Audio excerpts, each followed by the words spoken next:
سلام بچه‌ها، خوش اومدید به کانال خودتون. تخم مرغ میخوام بریم با هدهد آشنا بشیم. قبل از که بریم لایکوسا بهتون نره. اسم دیگه هدهد شانه به سر کوپک مرغ سلیمانه. از راستای سبز قباسانه. بدن نرم ماده‌شون ابری کاکل بلند، سر و گردن نارنجی، نماهای پهن سیاه و سفید و منقار باریک و بلندش قابل تشخیصه. سه گونه هدهد شامل هدهد آسیا اروپایی، هدهد آفریقایی و هدهد ماداگاسکار معرفی شده که از نظر رنگ و صدا با هم اختلاف دارن. رنگشون از قهوه‌ای دارچینی تا زرد نخودی فرق میکنه.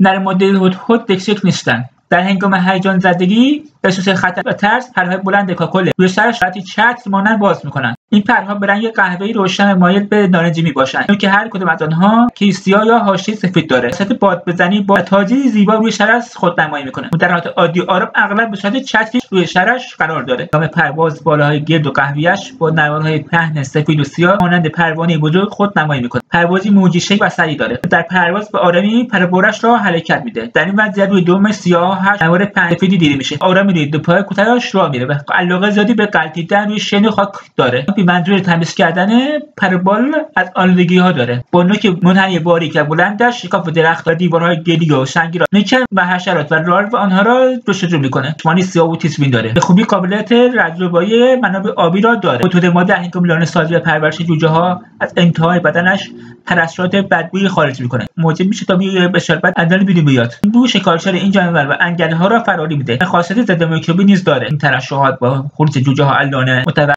اندازه هدهد 25 تا 29 سانتی متر، عبارت به 44 تا 48 سانتی متر میرسه. هدهد روی زمین مانند سال حرکت میکنه. این پرنده سر بدن قهوه‌ای مایل به صورت کمرنگ، دمبال‌ها با راه عرض پهن سیاه سفید، کاکل بلند با پرهای بلند، نوک سیاه و منقار دراز و خمیر داره. بچه‌ها مرسی که همراهام بودید. لایک و ساب فراموش نشه. کامنت هم بذارید. تا ویدیو بعدی بدرود.